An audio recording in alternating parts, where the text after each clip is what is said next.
You are now listening to the Jay Porks Experience. Listen free on iTunes or at theandydareshow.com. Now, here's Jay. Yo, what is the word, people? Welcome to another edition of the Jay Porks Experience. I'm Jay Porks. With me, as always, behind the glass is nobody. I got a couple of things to get to today. Some things may be off topic, but that's how I roll. First, I'm gonna go through the list of websites I need you to check out. I'm gonna get this out of the way before I go into rants and I get lost and I get caught up at the end. I lose people because, some people have told me that this is boring, which is ridiculous. So what I need you to do is, for all your live music news and reviews that's reported for the fans like you, by the fans like you go over to concertconfessions.com and you could tweet at them at concertconfess. If you want to get an overall global genre, every genre, all facets of music. If you want to check out all good music, you go to anniequiet.com and you can get them at anniequiet on Twitter. If you want to get to where the show notes are, you go to jporksmusic.blogspot.com.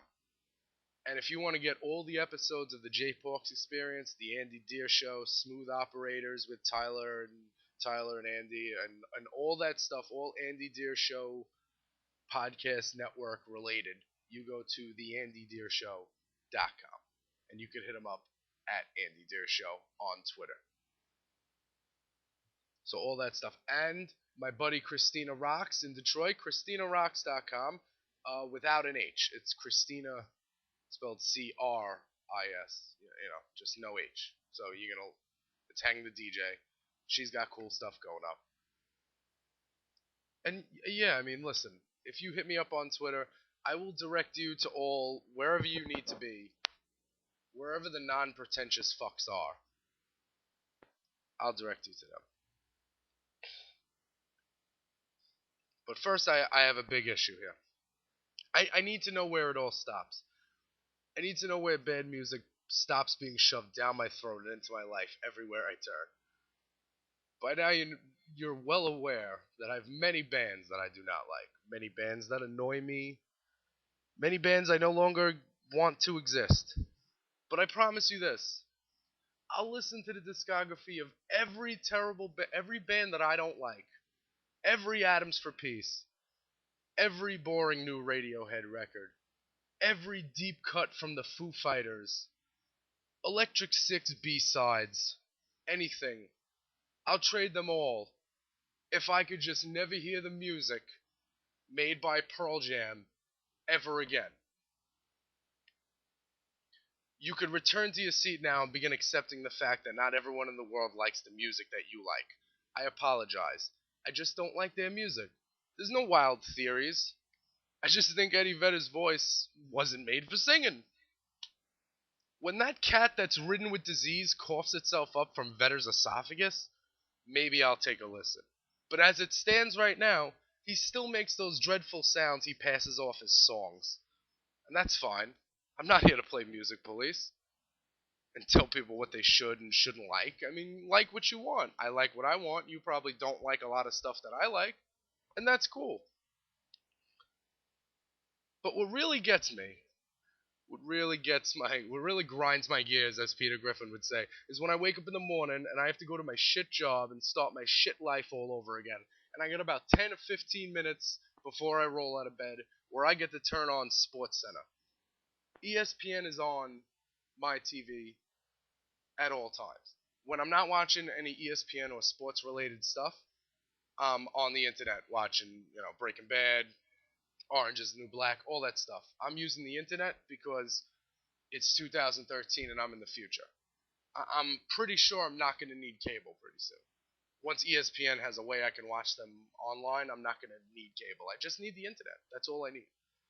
But I watch SportsCenter. I've been watching SportsCenter since I was 10 years old. Kenny Mayne's hosting this week. It's awesome. Then I hear that sound. It's Pearl Jam.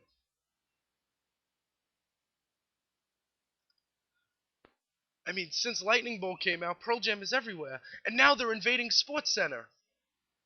I can't watch SportsCenter. They're ending the show. Kenny Mayne says, "Let's just listen to more Pearl Jam." Neil Everett's from Portland. He's the other anchor, so he's from the Pacific Northwest. He's all about that. He loves Pearl Jam. Pearl Jam, this idea that Pearl Jam are the heroes of the Seattle movement is absolute lunacy. It's insanity. And it begins with Eddie Vedder. This guy's not even from there. Do you guys know that? He's from Illinois. Illinois. If you have the S in your name, I'm going to pronounce you Illinois. He didn't start making music till he moved to the beach. He lived in California. He's, honestly, I mean, and I say this with no ill will, he's just a guy who was lucky enough that Andrew Wood's untimely tragic death struck at a perfect time when he was looking for a band and he was sending out demo tapes of his vocals. John and Bruce invent a music genre, it explodes, boom, you get Pearl Jam. Next time you're thinking to yourself how deep Vedder's lyrics are, and how dark his stories are, and how much you and Eddie can relate to one another, just remember that he's making all that shit up because the guy is from the beach. He surfs. If you're someone who surfs, you and Eddie Vedder can relate. He's not from where these people are from. Many people trace the grunge roots back to a band, and every time I say grunge, it's air quotes because it's just made up. I mean, it's just a made up thing. But, I mean, they're all made up things, all these genres. But the band Green River could be traced as one of the first bands that were actually playing what would be later called grunge music. Green River, I believe, after the Creedence Clearwater Revival album or song. And these guys put out an album, but they broke up. And the main reason they broke up is because there was 5 guys in the band, and 2 of them wanted to stick with the underground, punky, wild, unrestrained type stuff, type music, lyrics, nonsensical lyrics, angst, all that stuff. And there were 2 other guys in the band that, wanted to make money and wanted to play big arenas and be the biggest band in the world. Well, the 2 guys who stayed punky were Mark Arm and Steve Turner, who went on to start Mudhoney.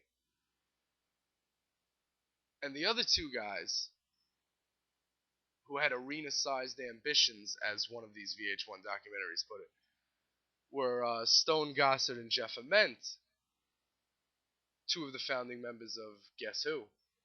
Pearl Jam. The plot thickens. But am I mad at Pearl Jam for surviving and being the biggest band in the world right now? I mean, does that bother me? It bothers me that I have to hear them. I don't care that they're rich. It doesn't bother me that they have money. I don't think, I do think how can people listen to that crap, but I know it's not my right to judge people. So people like what they want, and that's cool. That's great. I want all the fans of Pearl Jam to enjoy all of Pearl Jam's music. I'm just sick of it being shoved down my throat. I can't find a music website, an online music publication that is not on Eddie Vedder and Pearl Jam's cock. And the plot thickens when I turn on SportsCenter and they're playing the fucking new tracks as the backdrop. I can't even watch SportsCenter. Where am I gonna go? But am I mad at them for making money? No. It's America. I'd love to have some money. I'm sure everyone else would like to have some money. What bothers me is to hear Eddie Vedder's name mentioned in sentences with the likes of Lane Staley, Chris Cornell, Mark Lanegan, and Kurt Cobain. He's not that. He's not from there. He'll never be that. As much as I hate Eddie Vedder, if you want to put him in a class of classic, what's the word I'm looking for?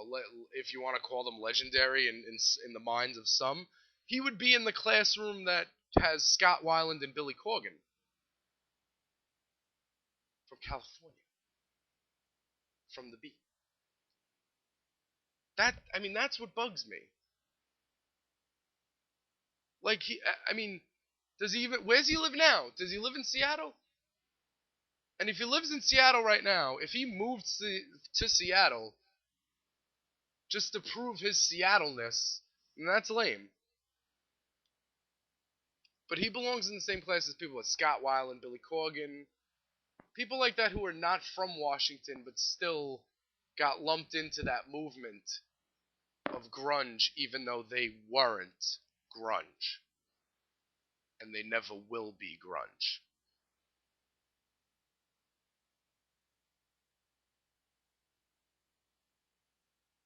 And that's just, they've invaded Sports Center.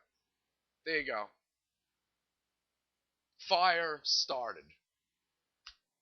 In rolls the hate mail. I don't care. I could ignore it. But when it's on Sports Center, that's bothering me. And you know what? While I'm starting fires with major corporations, like Pearl Jam, I might as well start with the NFL too, the National Football League. Yes, I'll say it. Because if you turned on any NFL pregame show, you wouldn't hear about this. Fox, CBS, ESPN, ABC, Disney, NFL Network. None of these places are talking about the documentary League of Denial that ran on PBS Frontline. And I think you can still watch it PBS. I'm pretty sure PBS is .org because that's just how they are. But the official PBS website, supported by viewers like us, from viewers like us. Not me, but people who donate. And it's a 2-hour documentary about the NFL, basically the National Football League, covering up the concussion problem they have, that's growing rampant in their sport. Players are developing this disease. Now, I'm not smart enough to sit here and explain it, but it's called CTE. And it's a disease that it makes you basically crazy towards the end of your life. If you take a certain amount of hits, you develop these things in this chemical inside pockets of your brain. And Boston University, I believe it's Boston University doing that as a medical team on this. They've gotten the brains of 46 deceased football players, people who have banged helmets with somebody else on a football field professionally. And out of 46 of them, 45 of them had this deadly disease called CTE. Now, I don't want to bore you with all the facts from this, but it just really opens your eyes about how people will do anything for money.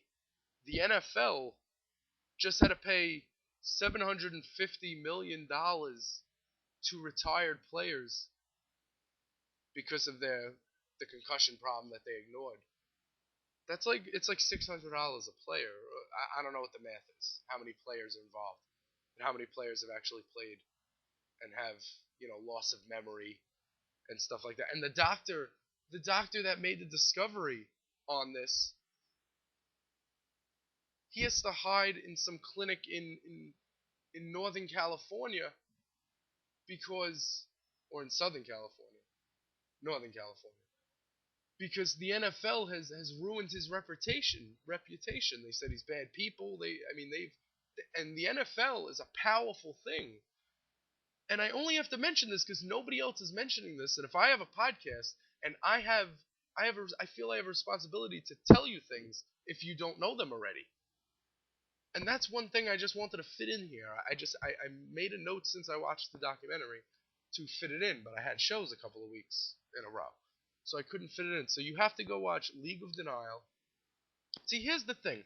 League of Denial is a book written by Mark Finneran-Wada and his brother Steve Finneran-Finneru. For some reason, his brother Steve doesn't have the hyphen Wada at the last in his last name, even though they're brothers. Anyway, they work for ESPN. They're the guys that Mark Finneran is the guy with TJ Quinn, I believe it was, who broke the Barry Bonds cream in the clear story and totally busted that open, even though Barry Bonds is innocent as Roger Clemens and Alex Rodriguez to this point. So these guys wrote the book, and a documentary was made. And the biggest sports network in the world, ESPN, had a chance to run this documentary. These guys are employees of ESPN. Why wouldn't ESPN want to run this documentary? Because they have Monday Night Football, and they don't want to lose it. So, okay, so then why don't they go to even HBO? HBO didn't take it. To think, PBS had to take this. 60 Minutes didn't touch this. PBS, the public broadcasting service, they're the ones covering this. So I mean, it's a moving documentary. If you're even a casual football fan, it's not a football documentary. It's a people are sustaining head injuries in a very popular sport, and we either need to figure out how to make less head injuries appear, or this sport is going to go away. And I do have one suggestion, and I'm not the first one to make it. A lot of pundits have made it. I'm going to make it. Go back to the leather helmets. I know you think I'm nuts. But if you have football players with leather helmets and their head is exposed, trust me, they're not leaning with their helmet. With their head. Well, they're not leaning with their helmet because it's leather, and it's going to hurt, and it's going to break their fucking neck. Then you'll really see people hitting the right way. Right now, you have players going for the legs. That's bad too. I saw Dustin Keller, tight end for the Miami Dolphins, I believe this year. He tore his ACL, MCL, and PCL on the same hit because players can't go up. So anyway, League of Denial, pbs.org, or wherever PBS is on the internet. Go find it and watch it, and it'll be good. It'll really open your eyes to what's going on. Like if you want that Super Bowl Sunday that everybody enjoys, say you own a business right now. Say you own a pizzeria. Just think about Super Bowl Sunday could go away. Can you afford that in this economy? So then watch the documentary. Because the NFL is shoving this under the rug. It's really shameful. You would never think that such a public company, such a company well known, such a brand that is common, that you would find them blatantly covering something up like this. It's amazing. League of Denial. Check it out. Read the book, watch the documentary, whatever you want to do. So what else we got? I've trashed two of the biggest corporations in America in the past 15 minutes. One being Pearl Jam and the other being the NFL. No, I'm not going to trash anybody else. What I do have is a couple of more interesting. I want to introduce some segments. Like I need to get in the mind state of doing segments. If I don't do segments, this thing isn't going to last. People are going to start tuning out. So what I need you to do, if you're listening, suggest some music for me, and because I'm closed-minded. I mean, I'm open-minded, but I'm narrow-minded. I don't see it. Someone needs to tap me on the shoulder and say, hey, this is here. Like a band like Foxy Shazam, I had to be tapped on the shoulder and said, hey, this is here. I was tapped on the shoulder by the darkness.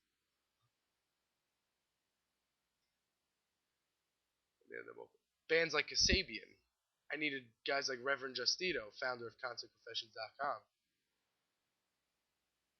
I needed him to tap me on the shoulder and say, hey, this band's cool. So do that. Doesn't have to be new. It could be classic. I saw Andy was tweeting about Andy Deer. Like, you guys don't know him. I'm on his podcast network. Like, you don't know who he is. He was talking about television and their Marquee Moon album, and I mentioned how I tweeted out a Marquee Moon is a pivotal track in the punk movement, or in the no wave movement, even new wave, no wave, whatever it is. It's very, very interesting stuff. So send me, tweet at me at JPorks. Tweet at me. Let me know what I should be paying attention to. Let me know what I should check out. Let me know what bands I should go see. Don't send me your band's thing. If you want to send me your band's thing, send that to me separately, but I'm not going to sit here and review them on the podcast. But send, unless your band is famous. What can I say? I also, if you check out my Instagram at JPorks, I found a load of cassette tapes in my house. See, while everybody has vinyl and stuff like that, and everyone gets heavily into vinyl, which is cool. I like vinyl too. I actually want to redecorate the entirety of my room. Instead of, I want like a padded room of vinyl. I'm looking around and I have this idea. If only I wasn't so fucking lazy. But I want to hang them up around my room. But I found cassette tapes because, the thing about the cassette tape is that back in the day we used to record over radio, and there's no other format where you do that. You can rip songs off YouTube now, but it's not the same. Back when I had rock radio. So I must have been like 6 years old making mixtapes. So I tweeted a picture of I Instagrammed it. I tweeted it too. I linked them up. But on Instagram at JPorks is a picture of the Breeders' Last Splash on cassette. Basically, probably listened to once or twice. And Nevermind. Nirvana's Nevermind, of course. And if you go to Chris Novoselic from bass player from Nirvana. If you go to his Twitter page, he tweeted an article titled "Why Nirvana Was the Last Biggest Band in the World" or something like that. The world's last important band or some bullshit. And it's a very, very interesting read. I was reading it on the I only gave it one read. That's why I'm not going to recap it. But he compares Kurt Cobain to a painter, and a pivotal point of that is because all that happened, that whole explosion of alternative hitting the mainstream happened right before the internet, which was good at that time. The internet is not a bad thing. It's just changing things, and people need to figure out. Dinosaurs either need to get on the train and come with us and figure it out, because we're all figuring it out together. They make up stuff every day. New stuff appears in the world every single day. You can stay stuck in the past, or you can hop on board. I'm in 2013. Sorry if I'm rolling my camera at a concert. I don't give a fuck if RollingStone.com thinks that that's a problem, that that's an annoying concert behavior. If you think that's an annoying concert behavior, do you guys report? So what do you guys do at shows? Oh, you're in the photo pit because you guys are big boys. So that you're not in anybody's way. Anyway, so besides all that jazz, I'm still hung up on the Meat Puppets from the other night. I gotta be honest with you. Last week at Brooklyn Bowl, October 12th it was, and I was looking through the notes the other day, and my videos, and if you go to YouTube, I got like 13 out of 16 songs on video. The only songs I didn't get on video are Lost, Seal Whales, and Sloop John B. and Monkey and the Snake. But they usually go, at the end of the show, it's usually Sloop John B into Lake of Fire. That's what they do. This is the worst trip I've ever been on. And then it's like bump, bump, bump, bump, bum, bum. And it gets into Lake of Fire, and it's fucking heady as fuck. And they went back when they went backwater into Sloop John B. I thought Lake of Fire was coming, so it's backwater into Sloop John B. And then they came out with Open Wide or Forbidden Places. 21 little pink salamanders pass me by at night. 21 little red are pickling in my side. Amphibious thoughts of glory. The salamander show, and your request for satisfaction is denied. Open Wide. That song is so brilliant, so simple, and so viciously guitar assaults, and it's amazing. And I know I said last week that I love that song, and every time I listen to it, every time I hear it live, I'm always like, oh shit. But I mean, watching it over the week on my phone, on my computer, on my YouTube page, it's an amazing track, and I just love every time they play it. It was so right for that moment. But then to go to Open Wide into Kathy's Clown into Lake of Fire is something I've never seen. That's new to me, and I've seen this band 13 times. That's not what they do. So the times they are a changing. Whether it's with the internet, whether it's with the Meat Puppets, which by the way, if you want to catch them on the West Coast, coming up in the next over the next couple of months, I think October and November. No, November and December. No, November. End of October and November. That's all it's going to be. You go to the meatpuppets.com/tour, and you could also go to anniequiet.com and search for the article titled Meat Puppets to bring their blown out folk music to California, to the West Coast, something like that. And it's up there. You see Jay Forks in the byline, winning. But yeah, I mean, Sloop John B. into Open Wide, into Kathy's Clown, into Lake of Fire is a bit odd. And I hope they continue to get odd. And you know what? They will. Because that's who they are. They're the Meat Puppets. And the Meat Puppets, as Mark Maron said, are undefinable. There is not one term that can describe what they are. They are whatever they want to be in that moment in time. And it comes from millions, comes from various different places of interest, various different places of influence. And it's just amazing. So I would encourage anybody to go out and check out the Meat Puppets. I mean, that's something I need you to do. For me. Do it for me. And go to chriskirkwoodart.com and buy some of his art. And hey, listen, buy it, resell it on eBay, make some money, because it's gonna.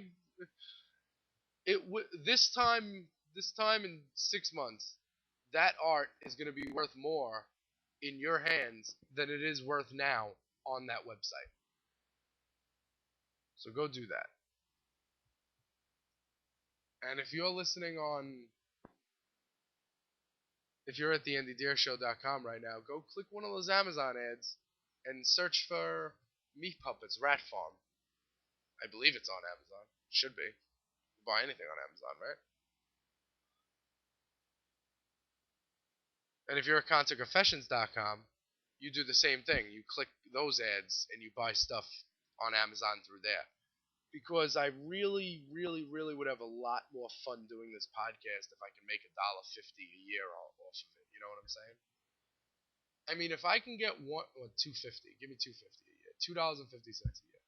If I can make $2.50 a year and take one free bus ride because I got to bitch on a podcast for a year, I would love that. And I want to keep this going. Another thing I need to get to. Besides music websites making up their own stories and pontificating with the stories that they here's what we know. Here's what we know means we don't know dick. And we're just going to ramble about what we've heard. What we know means we don't know anything. But like say all the big festivals, Bonnaroo, Coachella, Waka Rasu, whatever you call that one, Waka Waka Fest.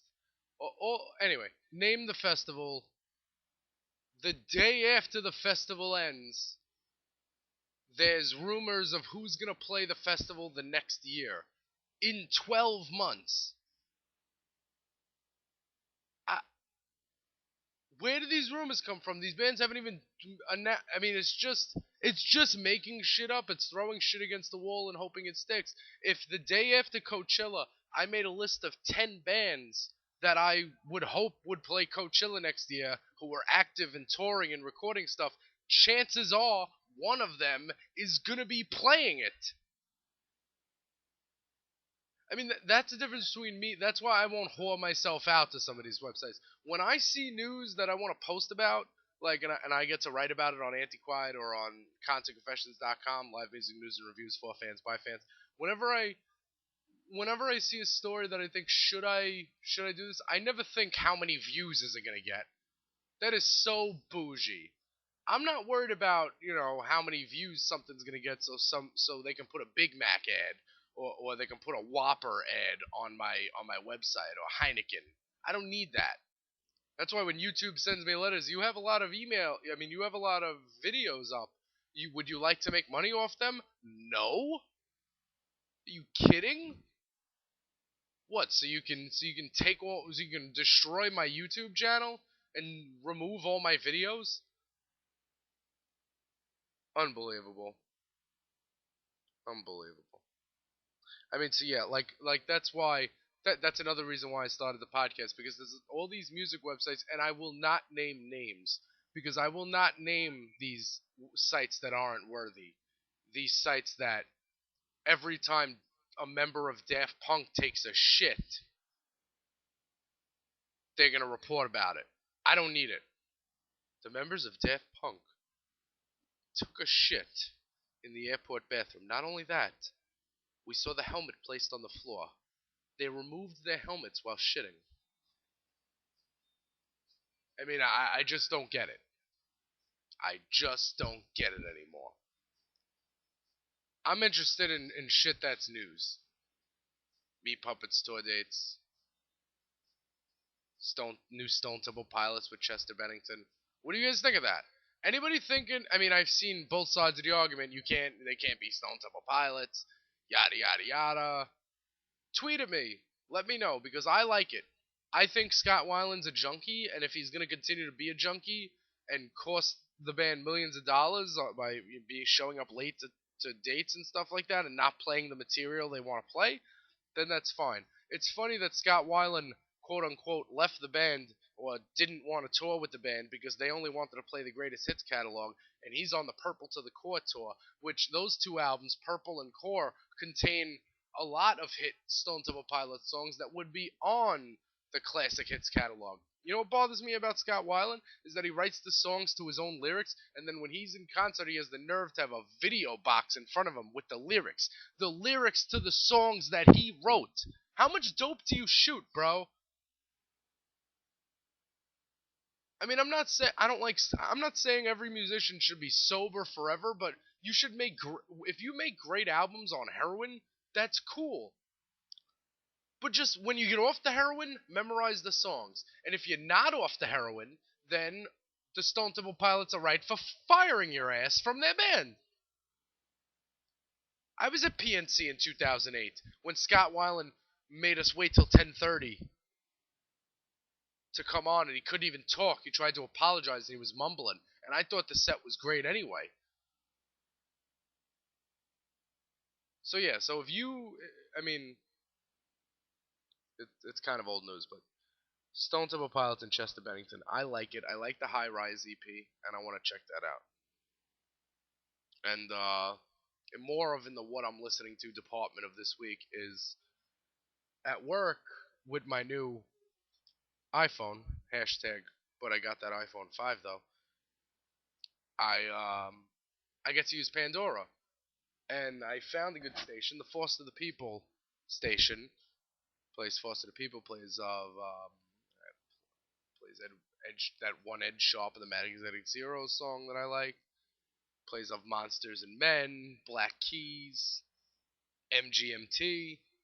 So it's like the customers don't mind it, and I don't mind it. If it's not that at work, then it's the Warren Zevon station, which gets a lot of Jackson Browne, Bruce, Bob Dylan, Neil Young. Anytime I can get Neil Young on in the dining room while I'm serving food is a good thing. Southern man, better leave your hand. I fucking love Neil Young. What would Neil do? Anyway, so what do we got this week? We got me. I Can't Escape Pearl Jam. They're all over Sports Center. And this new album they put out, by the way. Here's the thing about Lightning Bolt. It's their 10th studio album. Why don't they name it 10? Oh, I know why. Because they named their first album 10. For what reason? Is that Mookie Blaylock's number? Is that the connection?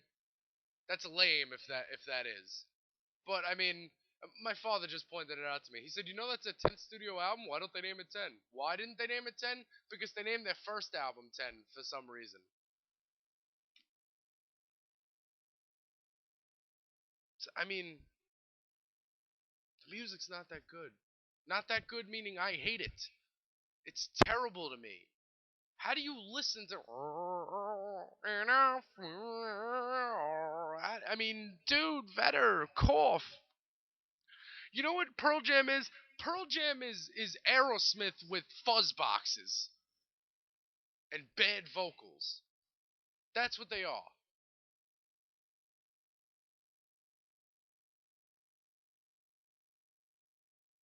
Anyway, I mean... I know the hate mail is going to come in, and I know I'm just going to be answering questions about Pearl Jam. Maybe I'll get fired from the websites I write for, because they just can't have somebody around bashing Pearl Jam. I'm not bashing them. I just personally... Jay Porks does not like the music that Pearl Jam puts out. And if you're with me, follow me on Twitter. We can be friends. I want to be friends with everyone who doesn't like this band. Because I'm friends with too many people obsessed with this band. And these people are much smarter than me.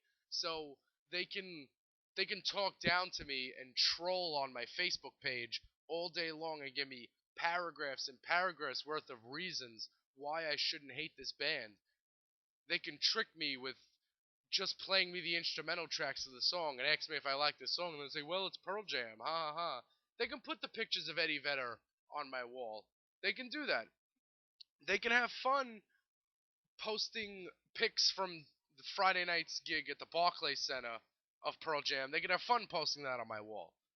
But just know, like the Slurry Baron tweeted, every time somebody mentions anything about Pearl Jam, Jay Porks dies a little inside. The most valid statement ever said in the history of mankind. Whiskey, Weed, and Warren Zevon. Late. This has been the Jay Porks Experience. Thank you so much for listening.